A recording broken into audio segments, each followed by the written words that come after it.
Bike start দে। মনে হয় তেল শেষ। এই বেটা কি কইতাছ? 12 হলো 300 টাকা। একটু ছোট হ্যান্ডসাম ছেলেটার সাথে আমার প্রেম হলো না। আপনাকে কে বলছিল সিএনজিটাকে জোরে জোরে নিয়ে আসতে? সরি আপা।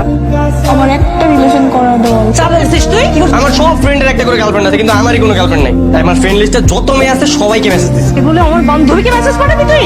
লিখছিস hi baby are you single? মানে মা আসলে হ্যাঁ বন্ধু বল। স্বাধীনের মামার বিয়া। বিয়ে বাড়িতে মেয়ে থাকবে তো? কোন মাইয়া থাকবো? কাউকে কিন্তু একটা মেয়েকে আমার জন্য পটায় দিতেই হবে তোদের। তুমি এখানে? হ্যাঁ আমি। তুমি তুমি কি কি single? তুমি কি রিলেশনে যেতে চাও? I love you. I love you two.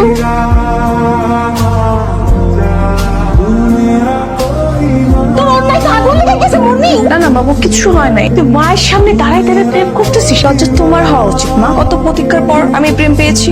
আমি দেখ এই দেখো আমার গার্লফ্রেন্ড। না তুমি একটা মিষ্টি খাও। এই রে সবাইকে দিতে হবে।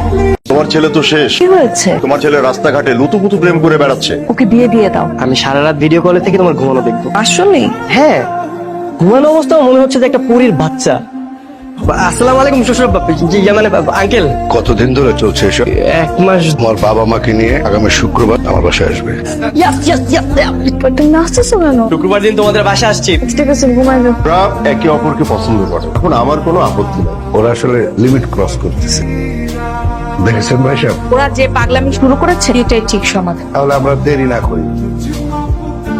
বিয়ের বিয়ের পর থেকে আমাদের কোনো পাত্তাই দিচ্ছে না রে। হ্যালো, আড্ডা দিতে আসবি না? আমার বউকে সময় দিচ্ছি। তোর অনেক মিস করতেছে। আমাকে ডিস্টার্ব করবি না, ফোন রাখ না।